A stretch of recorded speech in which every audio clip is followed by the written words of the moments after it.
Ce tableau représente une vue de Rome, la vasque de la Villa Médicis à Rome, et c'est un tableau que Camille Corot a peint lors de son premier voyage en Italie, dont il part en 1825. Il va à Rome, où il rencontre beaucoup d'autres artistes français, et ce voyage a été pour lui vraiment fondamental dans la poursuite de sa carrière et aussi dans l'évolution de son travail de paysagiste.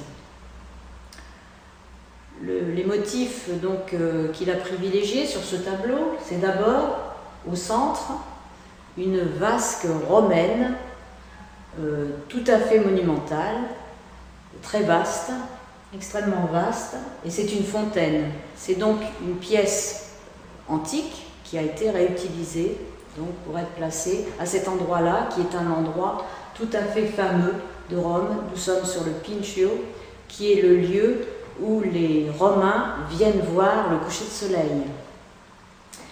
Donc on est aussi devant la Villa Médicis, c'est-à-dire que nous, en tant que spectateurs, nous tournons le dos à la Villa Médicis, laquelle Villa Médicis, à l'époque, n'était pas encore l'école de France à Rome, à cette époque-là.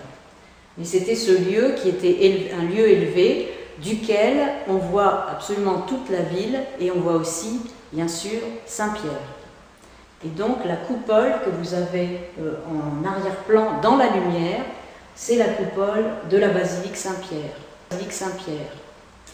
Et les deux encadrent la vasque et qui en même temps permettent de faire écran donc à cette vue très lumineuse de Rome. C'est une vue du matin. Ces arbres sont des chênes verts, donc à feuillage persistant. Donc on a toujours, à quelques saisons que l'on aille donc sur le Pincio, on a donc ce contraste entre ce feuillage, cette ombre, si vous voulez, cette ombre du matin, avec au contraire le soleil qui s'est levé et donc qui illumine toute la ville de Rome. Et c'est ce contraste qui a plu à Corot. Donc là, on est dans un travail de valeur. Un premier plan qui est sombre et au contraire un arrière-plan très lumineux. Il faut noter aussi que sur la fontaine, il y a donc une petite boule avec un très léger filet d'eau, et ce n'est pas pour rien qu'il y a cette petite boule placée là, puisque elle fait écho à la petite coupole qui se trouve donc à l'arrière de la grande coupole donc, de Saint-Pierre.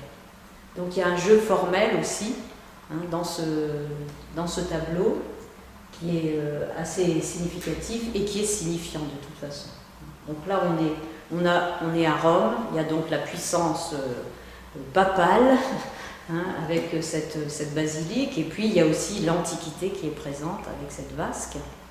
Et donc c'est une sorte de dialogue entre ces deux formes architecturales qui est très intéressant et qui est mis en évidence par le choix de l'artiste, puisque à cet endroit devant la Villa Médicis, on ne peut pas voir de cette manière la coupole de Saint-Pierre, elle est beaucoup plus sur la droite.